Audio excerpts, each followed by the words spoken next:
Okay, so this is part two to if I was starting a Shopify store. Well, really, it's part three. But I'm gonna call this series "You Don't Need Me."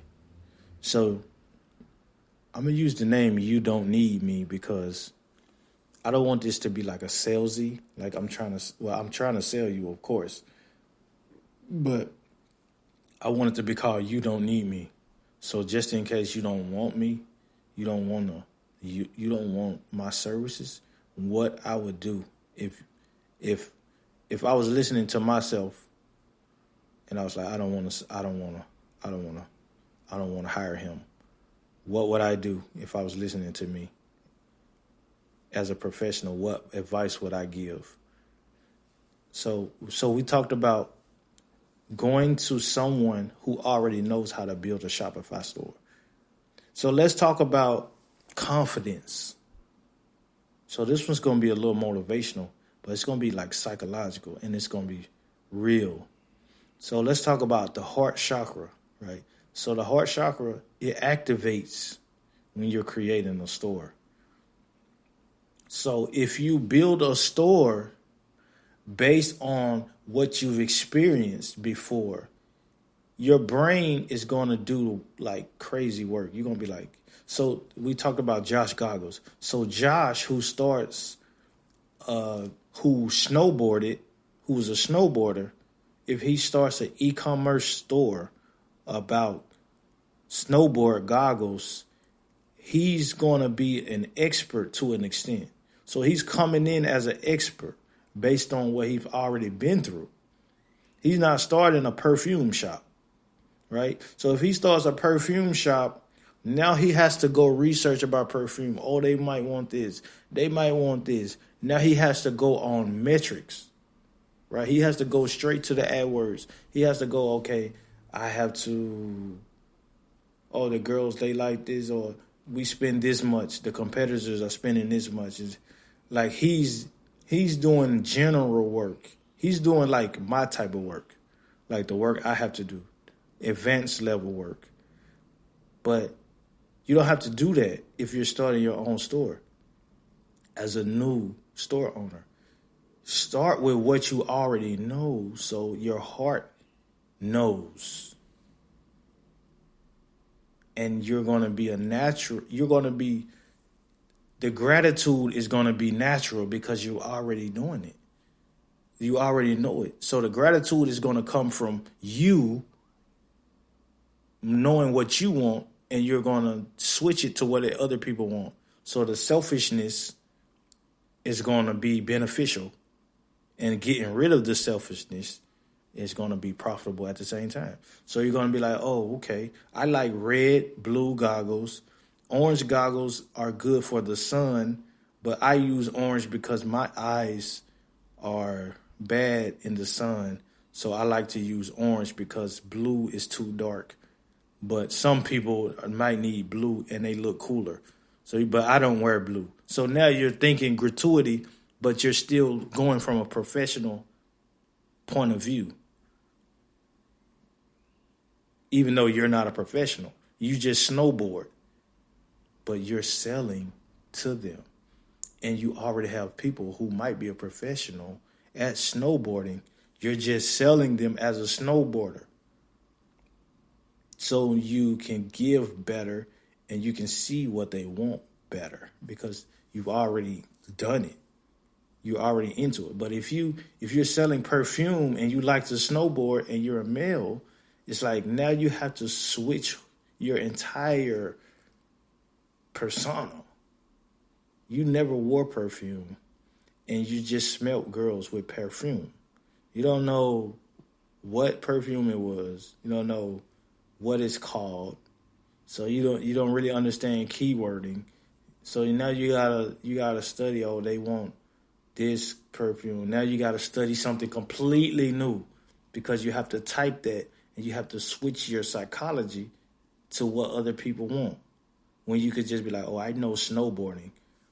You need this screw, you need this. Okay, let's get rid of screws. So because if it takes screws, then I have a lot of returns. So let's simplify it and just use a banner like on a head, like a headband, where if it breaks, then you just get a new one. So if it breaks, then just in case it breaks, let's make them cheaper so we can provide better customer service. And we do red, blue, green, and we make it colorful.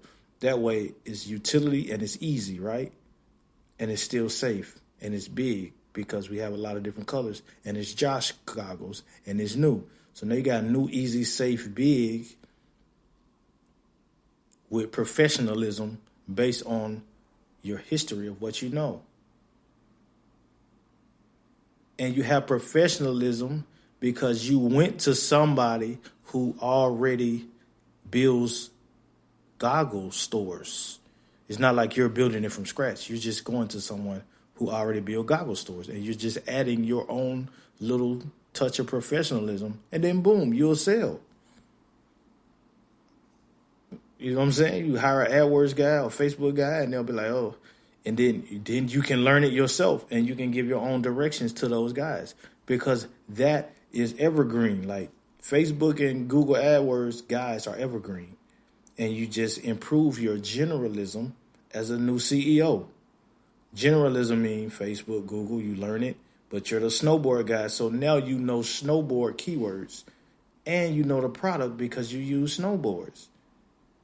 Or you use snowboard goggles. So boom. Now you compare that to trying to learn perfume, right? So now you're a stinky snowboard guy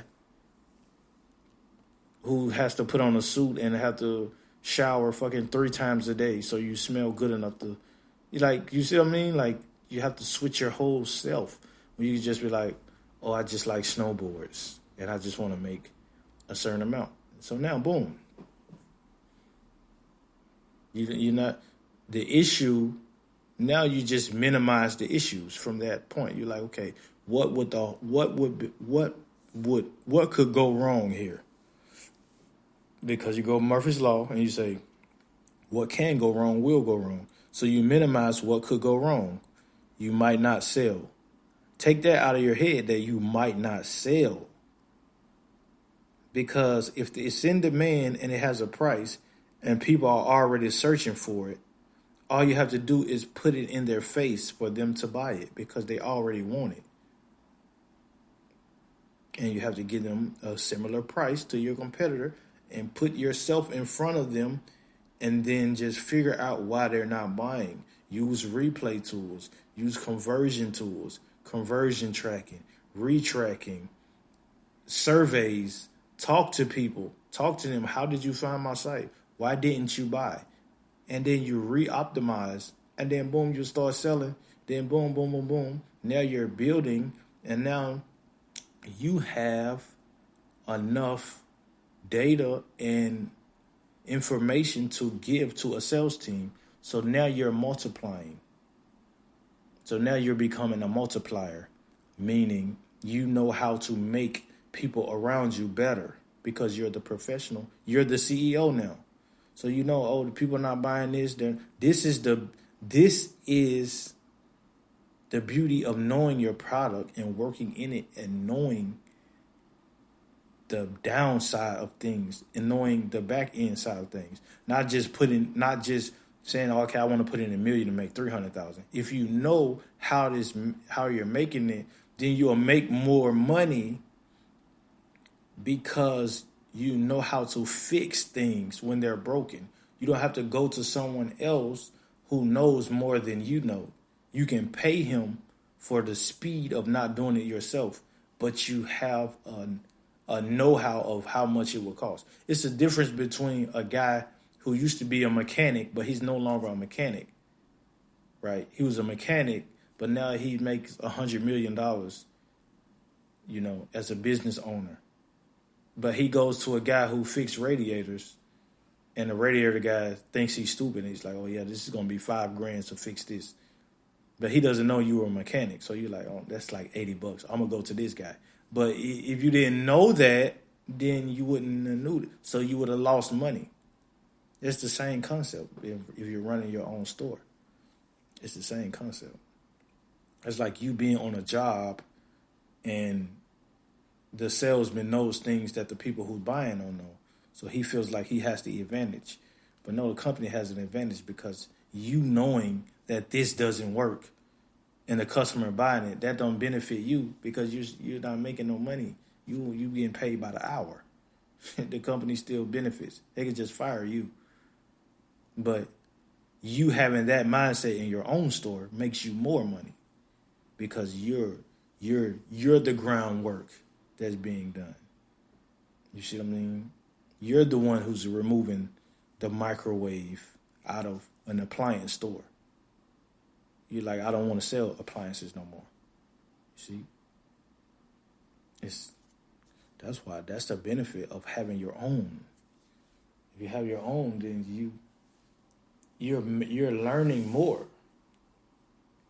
Like you're learning much more because you are a generalist. You can, you know what I'm saying? You're irreplaceable because you're you. You know what I'm saying? Like, that's just how it is. Like a Facebook guy is irreplaceable if you get a good one, but they're still replaceable because there's so many. But your strategy and who you are is duplicate. It can be given to another Facebook guy. But if you don't know, then you're in a position to be taken advantage of because you don't know that, right? You don't know how to approach them and get the most out of them. You're not a multiplier. That's the beauty of being a multiplier. You're evergreen as a generalist. If you're not evergreen as a generalist, you're capable of being taken advantage of, right? That's just what it is.